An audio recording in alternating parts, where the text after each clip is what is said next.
ತಾವು ಕೂಡ ಕನ್ನಡ ಕಳಕಳಿಯ ಜಿಲ್ಲಾ ಉಸ್ತುವಾರಿ ಸಚಿವರಿದ್ದೀರಿ.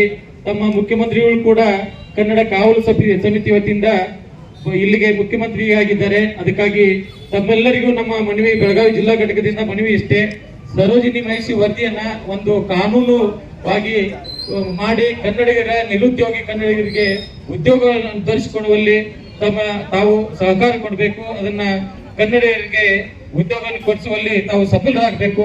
ಅದೇ ನಮ್ಮ ಬೇಡಿಕೆ ಸರ್.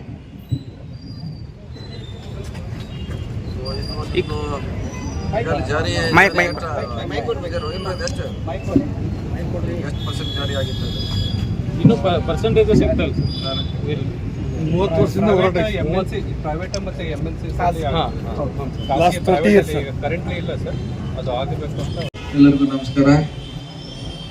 ಕರ್ನಾಟಕ ರಕ್ಷಣಾ ವೇದಿಕೆ ಇವತ್ತು ಇಡೀ ಕರ್ನಾಟಕದ ತುಂಬ ರಾಜ್ಯವ್ಯಾಪಿ ಧರಣಿ ಪ್ರತಿಭಟನೆ ಮಾಡ್ತಿದ್ದಾರೆ. ಕರ್ನಾಟಕದಲ್ಲಿ ಕನ್ನಡಿಗರಿಗೆ ಉದ್ಯೋಗ ಅವಕಾಶಗಳ ಸಿಗಬೇಕು, ಅದರಲ್ಲಿ ಕನ್ನಡ ಭಾಷೆ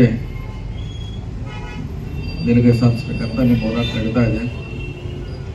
ಇದು ಸರ್ಕಾರ ಕೂಡ ಗೊತ್ತಿರುವಂಥ ವಿಚಾರ, CM ಅವರು ಕೂಡ ಗಮನಕ್ಕಿದೆ ಈ ವಿಷಯ. ನಾವು ಕೂಡ ಒಂದು ಭೇಟಿಯಾಗಿ ನಿಮ್ಮ ಪ್ರತಿಭಟನೆ, ನಿಮ್ಮ ಬೇಡಿಕೆಯನ್ನು ಅವರ ಗಮನಕ್ಕೆ ತರುವಂಥ ಪ್ರಯತ್ನ ಮಾಡ್ತೀವಿ. ಕನ್ನಡದಲ್ಲಿ ಎಲ್ಲರ ಆಶೆ ಅದಾಗಿದೆ, ಕನ್ನಡ ಉಳಿಬೇಕು, ಕನ್ನಡಿಗರಿಗೆ ಹೆಚ್ಚು ಪ್ರಾತಿನಿಧ್ಯ ಸೇರಬೇಕಂತ ಕನಸಾಗಿದೆ ರಾಜ್ಯದ ಎಲ್ಲ ಜನಪ್ರತಿನಿಧಿಗಳು. ಖಂಡಿತವಾಗಿ ನಮ್ಮ ಸರ್ಕಾರ ನಿಮ್ಮ ಪರವಾಗಿ, ಕರ್ನಾಟಕ ರಕ್ಷಣೆ ಪರವಾಗಿ ನಮ್ಮ ಸರ್ಕಾರ ಇದ್ದೇ ಇರುತ್ತೆ ಅನ್ನೋ ಭರವಸೆಯನ್ನು ನೀಡುತ್ತಾ ನಮ್ಮ ಮನವಿಯನ್ನು CM ಅವರ ಗಮನಕ್ಕೆ, ರಾಜ್ಯ ಸರ್ಕಾರ ಗಮನಕ್ಕೆ ತರುವಂಥ ಪ್ರಯತ್ನ ಮಾಡ್ತೀವಿ. ನಮಸ್ಕಾರ.